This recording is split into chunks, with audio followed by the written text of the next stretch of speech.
Yes, well, it suggests that nothing is a given in power politics, that neither the US's inexorable decline nor China's inevitable rise is actually that given, and that both superpowers have strengths and weaknesses. We look at not only what countries or superpowers have, but what they do with what they have in terms of their influence. It's nice to have a large economy, but you need to be investing in strategically pivotal countries. It's nice to have a large military, but you need to be investing in defense diplomacy. And so, look, the US and China have both been up and down, but the general trend over 4 years has been that the US has lost more ground than China.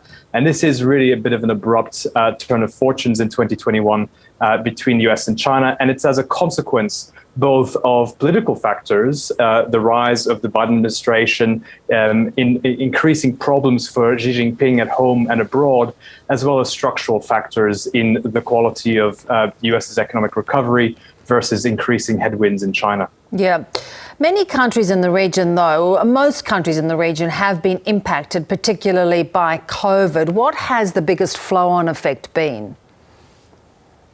Yes, and this is the second year that we've seen that a majority of countries have been negatively impacted, both in terms of their resources, primarily economic, but that then feeds through into their military spending and all manner of other ways in which governments spend money, but also in terms of their influence. So this is a secondary impact of the pandemic. You see that in countries like Australia who've done rather well in terms of being able to keep the health effects of the pandemic in check. Nevertheless, our prolonged border closures has resulted in a disruption in terms of our ability to conduct normal diplomacy, in terms of the level of ministerial visits to the region, in terms of the number of international students that are coming to Australia, studying at universities, which is really a crucial engine of Australia's influence in the region. Now, when we look at Australia, of course, we're also looking at Japan, India, allies of the US. You talk about the fact that, in fact, rather than decreasing, Australia's dependence on the US has grown. Is that a risk for us? It's an opportunity as well as a risk. So it is a structural and a regional reality. The fact is, I think many in Australia and abroad have thought about the Indo-Pacific as an emerging multipolar system. That is to say, a grouping of major powers as opposed to simply one superpower dominating. But it appears to be the case that it's increasingly bipolar. That is to say, even though China now lags slightly more behind the United States, the power differential between China and the rest of the region has not narrowed. It's in fact, it's grown. And the two countries with the most potential to contribute to a multipolar regional order, that is Japan and India, ranked third and fourth in our index, have actually lost more ground than China in 2021. And so therefore, the region is becoming more bipolar, partly as a result of the pandemic and partly as a result of the fact that an economy like Japan is in long-term decline and its margins of influence in the region are steadily eroding. Yeah, and even though you say we can probably depend on the US a lot more as you know, strategically in the region, of course, the prospect of some form of conflict is growing. Yes, and that is one of the warnings that we sound in the report. US allies, including Australia, are making a concerted push towards more integrated deterrence. That is to say, the United States by itself will not be able to hold the line militarily or remain dominant as a military player in the Indo-Pacific without the support of its allies. So rather than conceiving of alliances as something that works in one direction, which is that the United States would come to the aid of Japan or South Korea or Australia when we come under attack, it is now going in two directions. The US expects more from its allies. We have to contribute militarily, and the AUKUS Pact can be read in that framework. Now, what that means is that Australia is set to acquire greater sovereign capabilities, but that we would also, in having the ability to project power at long range in key theaters of the Indo-Pacific, be expected, therefore, to contribute towards that effort of building a military balance of power in our region.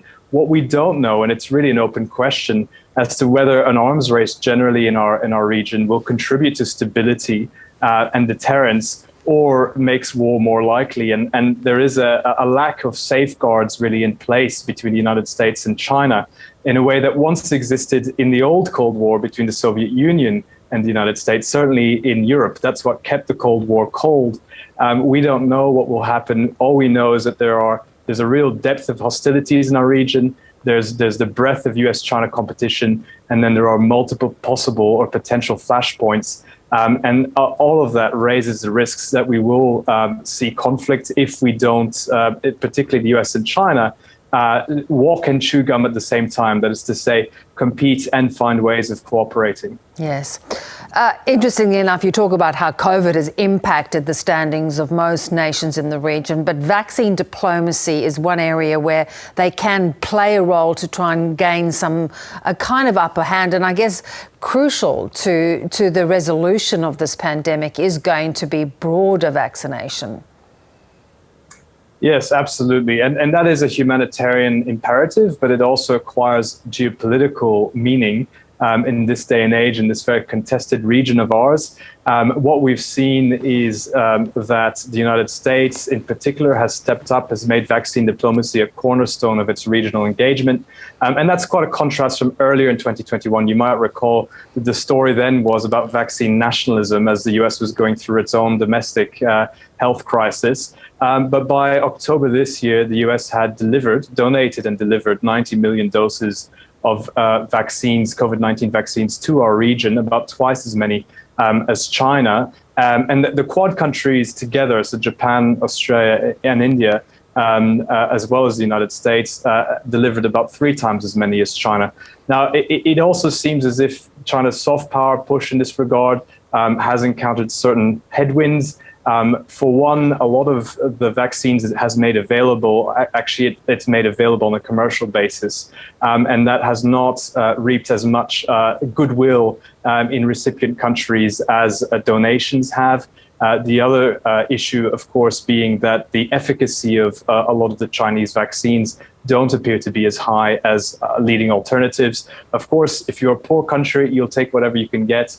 But if the United States and others get involved, you will choose the technology that seems to work better for you. Indeed.